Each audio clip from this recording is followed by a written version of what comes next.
10వ తరగతి చదువుతున్నాను. ఈనాడు మా పాఠశాలలో నిర్వహించబడుతున్న తెలుగు సాహిత్య సంపద కార్యక్రమానికి విచ్చేసిన ఉపాధ్యాయ బృందానికి, నా తోటి విద్యార్థులకి మా స్వాగత సుమాంజలి. గత 30 సంవత్సరాల చరిత్ర గల మన పాఠశాలలో ఒక అద్భుతమైన సువర్ణావకాశాన్ని మేము ఆవిష్కరించబోతున్నందుకు మాకు ఎంతో ఆనందంగా ఉంది. తెలుగు సాహిత్యం ఎంతో విలువైనది, వేల సంవత్సరాల చరిత్ర గలది. నన్నయ్య కాలం నుండి ఈనాటి ఆధునిక కాలం వరకు ఎన్నో గొప్ప రచనలు మన తెలుగు సాహిత్యంలో ఉన్నాయి. తెలుగు భాషను దేశ భాషలందు తెలుగు లెస్స అని శ్రీకృష్ణదేవరాయలు కీర్తించారు. ప్రపంచంలో అత్యధికంగా మాట్లాడే భాషలలో 14వ స్థానంలో మన తెలుగు భాష ఉంది. త్రిలింగ పదము నుండి తెలుగు పదం ఉద్భవించింది అని అంటారు. ఇంకా చెప్పాలి అంటే తెలుగు చలనచిత్ర రంగాలలో ఎన్నో తెలుగు పాటలు మన హృదయాలను హత్తుకున్నాయి. మాతృభాష తల్లిపాల వంటిది, పరభాష పోతపాల వంటిది అని కొమర్రాజు లక్ష్మణరావు గారు అన్న మాటలు అక్షరాల సత్యం.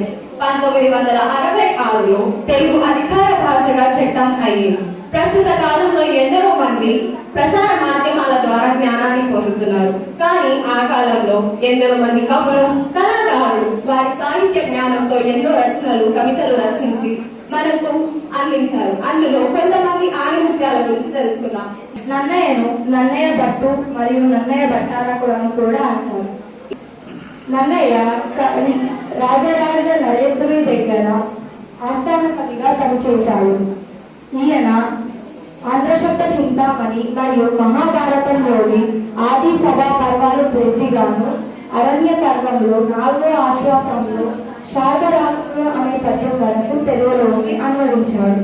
మన కవి తిక్కన గారు 13వ శతాబ్దానికి చెందినవారు. ఈయన మహాభారతం, నిర్వచనోత్తర రామాయణం, విజయసేనం, కృష్ణ శతకం వంటి రచనలు చేశారు. ఆయన నిర్వచనోత్తర రామాయణాన్ని మనుమసిద్ధికి అంకితం ఇచ్చారు. ఈయనకు ఉభయ కవిమిత్రుడు, కవి బ్రహ్మ అనే బిరుదులు కూడా లభించాయి. చదలవాడి వెంకన్న గారు నెల్లూరు జిల్లాలోని గుండూరు గ్రామంలో జన్మించారు. ఈయన 13వ శతాబ్దానికి చెందినవాడు. రామాయణం, నీలకంఠేశ్వర శతకం, నృసింహ శతకం, కవిసర్ప గారుడము, హరివంశం, భారతంలో అరణ్య పరమశేషం, నృసింహ పురాణం వంటి ప్రముఖ రచనలు ఈయన రచించారు.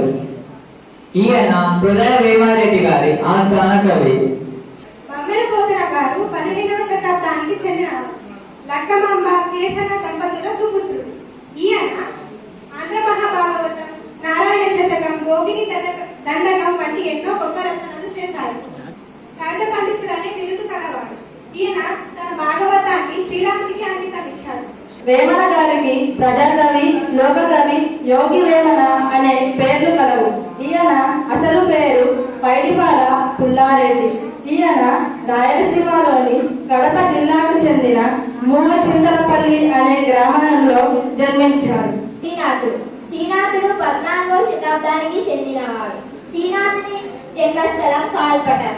శ్రీనాథుని బిరుదులు కైసార బహుముడు, ఈశ్వరచన కళాశీలుడు, బ్రహ్మీదత్త వరప్రసాదుడు. శ్రీనాథుని ఆస్థానం రెడ్డి రాజులు పెద్దబొమ్మటి వేమారెడ్డి ఆస్థానంలో 18 సంవత్సరాలు ఉన్నారు. ఈయన 15వ శతాబ్దానికి చెందినవాడు. ఈయన తాళపాక గ్రామంలో జన్మించాడు. కర్ణాటక సంగీతం ఈయన సంగీత శైలి. అదివో అల్లదివో శ్రీహరివాసము, 10,000 శేషుల పడగలమయము. అదివో అల్లదివో శ్రీహరివాసము, 10,000 శేషుల పడగలమయము. తెలంగాణ ఆధునిక కవుల్లో ఒకరైన శ్రీరంగం శ్రీనివాసరావు గురించి నేను చెప్పబోతున్నాను. ఈయన రాసిన ఎన్నో కవితలు ఒక కవితలు చెప్పబోతున్నాను. మనమంతా బానిసలం, గానుగులం, పీరుగులం, వెనుకగా ముందుదగా, కుడి ఎడమల ధరలుగా, మనది ఒక బ్రతికేనా కుక్కల వలె నక్కల వలె, మనది ఒక బ్రతికేనా సందులలో మందుల వలె అంటూ కవితని రాశారు. అందరూ సినారే అని పిలిచే సింగిరెడ్డి నారాయణ రెడ్డి గారి గురించి తెలుసుకుందాం. ఈయన 1931 సంవత్సరం రాజన్న జిల్లా హనుమాజీపేటలో జన్మించారు.